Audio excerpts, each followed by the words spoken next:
It's all around us, but how much do we know about Earth's atmosphere?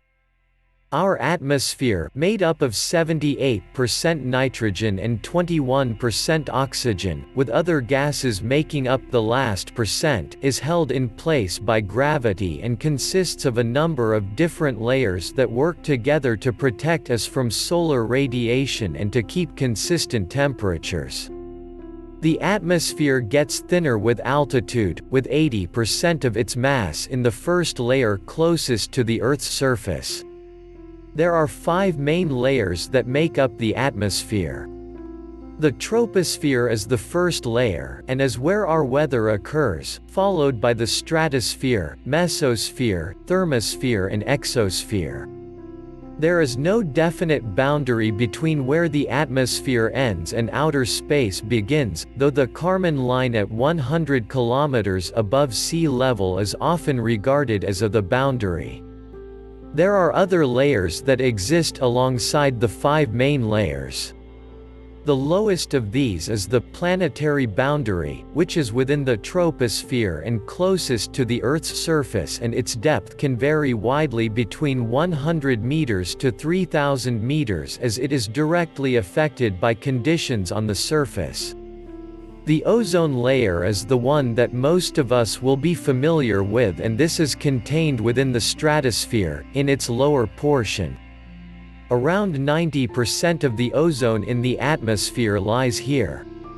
The ionosphere is what causes auroras, such as the northern lights, as it is ionized by solar radiation and stretches from 50 to 1,000 kilometers, overlapping the exosphere and thermosphere. Finally, the homosphere and the heterosphere run from the Earth's surface to around 80 km and from 80 km upwards respectively. They are so named because of the way the gases within them are mixed. The heterosphere has a chemical composition that changes with height, whereas the homosphere's makeup remains more constant. The 5 main layers are based on the thermal structure of the atmosphere, whereas the additional layers mentioned here are classified according to composition. Layer breakdown. 1. Troposphere. The first layer of atmosphere, starting at the Earth's surface and extending to between 7 km and 17 km.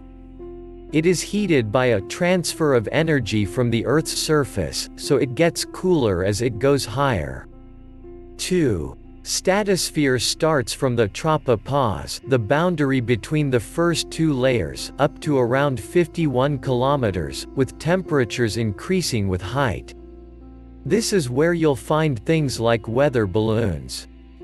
3. Mesosphere extends from the stratosphere, again, the layer bounded to a height of 80 to 85 km and is notably the layer in which meteors burn up when entering the atmosphere.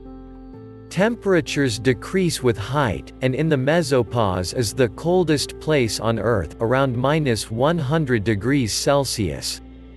4. Thermosphere. Temperatures start to increase with height. This is also the layer in which the International Space Station orbits, between 320 and 380 km, and shuttles fly into. It extends up to the base of the exosphere, called the exobase. 5. Exosphere. The final layer where particles are widely spaced and can travel hundreds of kilometers before colliding with another particle. The makeup of this layer is mainly hydrogen and helium. How does pollution affect the atmosphere?